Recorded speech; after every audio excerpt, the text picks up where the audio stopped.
My name is Stella. Today is my birthday. I am 23 years old. It feels like a big number, a quarter of a century. It sounds important, doesn't it? I thought today would feel different. I thought the world would be brighter, but it was not. My room was quiet. The sun came through the window, just like any other day. I live with my family, my mother, my father, my older brother Aaron. Our house is small but warm. Usually it is full of noise. Mom on the phone for work, Dad listening to the news on TV, Aaron talking to his girlfriend or playing music too loud. But this morning, it was quiet. I put on my blue dress. My grandmother gave it to me last month. She said, "Wear this on a special day."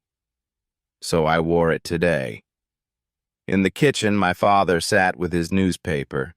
He looked up and smiled. "Good morning, sweetie," he said. Then he went back to reading. My heart felt strange. Just a little. Mom rushed in with her work bag. She kissed my head. "Morning, Stella. Big meeting today. Don't wait for me for dinner." And she was gone. She did not say happy birthday. The stone in my heart grew heavier. I told myself, she is busy. She will remember later. Aaron came down in his work clothes. "Hey, Stella," he said. "Did you see my keys?" "They're on the hook," I said. "Oh, thanks. You're the best." He smiled, then drank his milk, typing on his phone. "Okay, I have to go. See you later." And he was gone too. The house was empty. It was just me. No one remembered. I looked at the calendar. I had circled the date in red. Stella's 25th birthday. The circle had felt hopeful. Now it looked silly. A tear came, but I wiped it away. No, I told myself. It is still morning. The day is young. They will remember. I wanted to believe it. So I made a plan. A birthday needs a cake.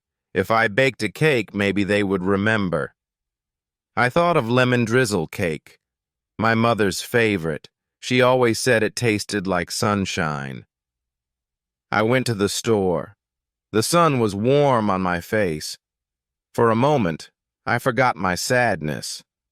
I bought flour, sugar, eggs, and lemons. The lemons were bright and yellow. They looked happy. Back home, I put on soft music. I started to bake. I mixed the flour and sugar. I cracked the eggs. I squeezed the lemons. The kitchen filled with a clean, fresh smell. It made me feel lighter. Baking was magic. Simple things became something beautiful. The cake rose in the oven, golden and warm. While it baked, I tried to give a hint. I called my father at work. "Hello?" he said. "Hi, Dad. It's me, Stella." "Oh, hi, sweetie. Is everything okay?"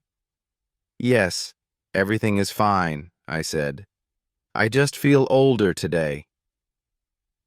I chose my words carefully. I hoped he would understand. He laughed a little. "I know the feeling. We all get older every day, sweetie." He did not understand. "Is that all? I have a lot of work to do." "Yes, that's all," I said. My voice was small. "Bye, Dad."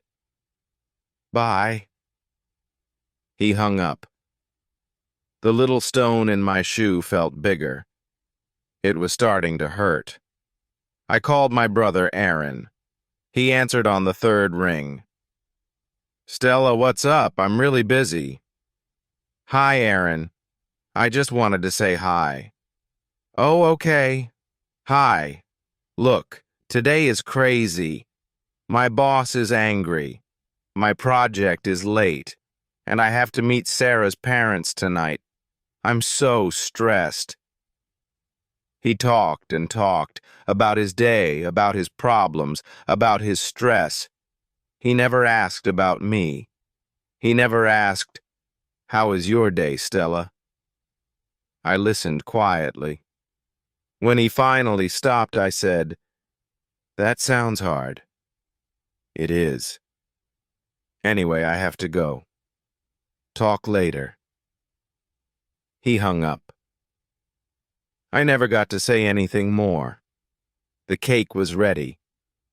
Golden. Perfect. Beautiful. I made the lemon drizzle, a sweet, sugary glaze. I poured it over the warm cake. It dripped down the sides. The kitchen smelled like a dream. It smelled like celebration. I placed the cake on a pretty plate. I covered it carefully. I set it on the counter. It was waiting, just like me. I have a best friend. Her name is Julia.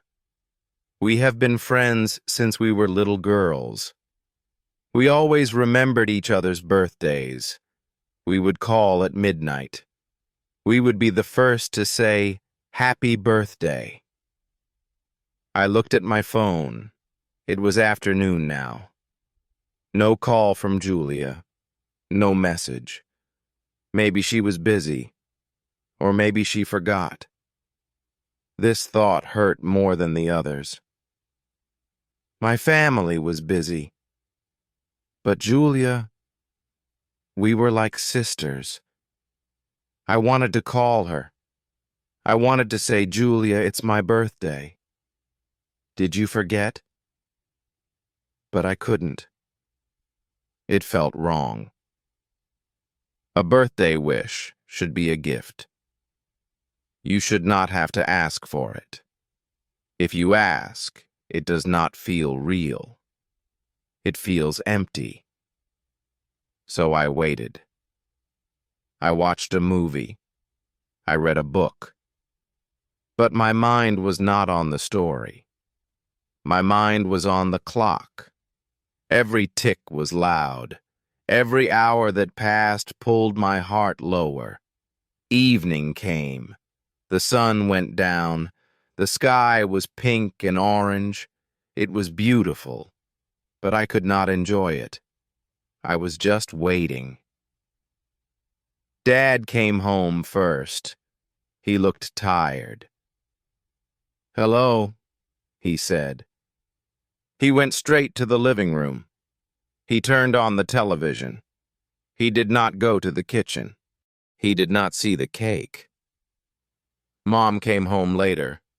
She looked exhausted. "What a long day," she said. She dropped her bag on a chair. "The meeting was a disaster." She walked past the kitchen. She went to her room. She did not see the cake either. Aaron came home last. He was in a rush. "Hi, bye," he said. "I have to get ready for dinner with Sarah's parents." He ran upstairs. They were all home. We were in the same house, but I felt like I was in another world, a world where no one could see me. We ate dinner together. Mom talked about her meeting. Aaron talked about Sarah's parents. Dad talked about the news. They asked me to pass the salt. They asked if I wanted more water. But they never asked about my day. They did not look at me. Not really. I was quiet. I ate my food. I listened to their words. Inside, I was screaming, "It's my birthday. Look at me. Remember me." But outside, I was just Stella. Quiet Stella. The girl in the background. After dinner, everything happened fast. Mom went to her study. "I have more emails to answer," she said. Dad fell asleep on the sofa. The TV was still on. Aaron came downstairs. He wore a nice shirt. He smelled like cologne. "Wish me luck," he said. He smiled. Then he left. And then, silence. The house was dark. Only the kitchen light was on. I walked into the kitchen. The cake was still there. Perfect. Untouched. Forgotten. I looked at it for a long time. It was lemon drizzle. My mother's favorite. I baked it for her. For them. I thought it would make them remember. But it didn't. It was just a cake. I felt so foolish. So stupid. Tears fell down my face. Hot tears. They hurt. I cried for my forgotten birthday. I cried because I felt invisible. I cried because I was lonely. I took a knife. I cut a small slice of cake. My hand was shaking. I placed it on a plate. I found a candle in the drawer. A small white candle. I stuck it in the cake. I lit it with a match. The flame danced in the dark kitchen. It was the only light. I stared at the flame. I sang happy birthday to myself. My voice was a whisper. Happy birthday to me. Happy birthday to me. I could not finish. I just cried. I closed my eyes. I made a wish. I wished to be seen. I wished to be remembered. Then I blew out the candle. Darkness filled the kitchen again. I ate the cake alone. The lemon was sweet. The glaze was tangy. It tasted like sunshine. But to me, it tasted like sadness. It tasted like tears. Midnight came. My 25th birthday was over. No one remembered. I sat in the dark for a long time. I thought about my life. I thought about my family. I love them. I know they love me. But they are so busy. Busy with their own lives, their own problems, their own worlds. I was just a small part of their world, a quiet, helpful part.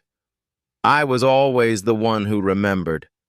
Mom's favorite flowers, Dad's favorite books, Aaron's exam dates. I remembered anniversaries, appointments, small victories. I was the family's memory keeper. But who was keeping mine? The sadness was heavy, like a blanket. But under it, something new began to grow. A small, hard seed. Not anger. A realization. I could not wait for others to make me happy. I could not wait for them to give me a special day. If I wanted to feel important, I had to make myself important. If I wanted to be celebrated, I had to celebrate myself. The tears stopped. I washed my plate. I put the cake away. I went to my room. I was not happy, but I was not broken. I felt different, quietly different. The next morning, I woke early. The sun was shining. The sadness was still there, but only like a faint shadow. And the seed of strength was still there, too. I made a decision. I would not stay home. I would not wait for apologies. I would give myself a birthday gift. A day just for me. I packed a small bag, a book, a bottle of water, my wallet. I cut a big slice of lemon cake. I put it in a box. This was my birthday cake. For me. I wrote a note. Went out for the day, be back tonight. Stella. I did not write where. I did not write why. I took my bag. I took my cake. I left the house. I walked to the bus station. I bought a ticket to the beach. The beach was my favorite place. I had not been there in a long time. At the beach, I always felt calm. I always felt free. On the bus, I looked out the window. The world felt new. I turned off my phone. I did not want to talk to anyone. Today was my day. My own special day. When I reached the beach, it was beautiful. The sand was warm. The sea was blue, shining in the sun. The waves sang their song. I took off my shoes. The water touched my feet.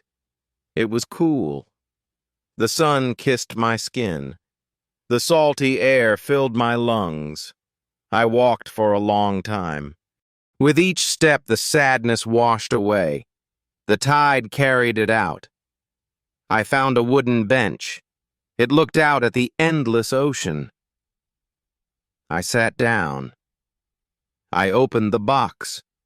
The lemon cake was bright in the sunlight. I ate my birthday cake by the sea. It tasted sweet. It tasted like lemon. It tasted like sunshine. It tasted like freedom. I was alone, but not lonely. I felt peace. I felt happy. I was celebrating myself. And it felt right. At home, my mother found my note. Her heart beat fast. Where did Stella go? She went to the kitchen. She saw the cake. Then she froze. The cake. The date. Her eyes moved to the calendar. A red circle. My birthday. Her heart dropped. Oh no, she whispered. She called my father. Did you wish Stella a happy birthday? She asked. Her voice shook. There was silence. Then he said, Oh my God, it was yesterday. Shame filled his voice. She called Aaron. Aaron, it was Stella's birthday. We forgot. He went quiet. What? No, I can't believe it. He remembered rushing past me, talking only about himself. He felt sick. They all felt guilt, a heavy guilt. They called me. They sent messages. Stella, where are you? We are so sorry. Please call us. But my phone was off. I did not see. I was having my day. I came home in the evening, tired. But it was a good tired. Salt and sun clung to my skin. My heart felt calm. I opened the door. The house was quiet. Not empty quiet. Waiting quiet. Then they came out. my mother, my father, my brother. They looked at me. My mom's eyes were red. My dad's face was heavy with shame. Aaron couldn't meet my eyes. I saw the balloons, red and blue. I saw the gifts on the table. "Stella," my mom whispered. "We are so sorry." "We are terrible," my dad said. "There is no excuse." "I was selfish," Aaron said. "I'm sorry." I looked at them, at their faces, at the balloons, at the gifts. Yesterday, this was all I wanted. But now it felt different. I was not angry. I was not broken. I was calm. "It's okay," I said. My voice was steady. They looked surprised. "No, it's not okay," my mom said. "I had a good day," I told them. "I went to the beach. I had my own birthday celebration." I told them everything, about baking the cake, about waiting, about feeling invisible. I did not say it to hurt them. I said it because it was true. And for the first time, they really listened. No excuses, no interruptions, just silence, just listening. My mom cried again. She hugged me tight. Her hug was full of love. "I am so sorry, my love. I was lost in my work. I promise I will be better." My dad hugged me too. "You are not invisible to me, Stella. You are the heart of this family." "I have been blind," my dad said. Aaron hugged me last. "I promise to be a better brother," he whispered. Later, we sat in the living room. I opened my gifts, books from my dad, a soft, beautiful scarf from my mom, a music store card from Aaron. They were thoughtful. They were real. Then my mom brought the cake, the lemon drizzle cake. She cut 4 slices. We ate it together, one day late. But it felt right. It felt more special than any birthday before. It felt real. That night, I understood something. People we love make mistakes. They get lost in their own lives. But that does not mean they do not love us. Sometimes we must teach them. We must show them how to see us. We must say what we need. But the biggest lesson was mine. My happiness does not depend on others. My worth is not in their memory. It is inside me. I can be my own best friend. I can be my own celebration. It is okay to feel sad. It is okay to cry. But then, wipe your tears. Find your own sunshine. Bake your own cake. Eat it with joy. Even if you are the only one at the table, you are important. You are seen. You are enough. Keep going. Thanks for watching. If you liked this story, please like, comment, share, and subscribe to keep learning with me.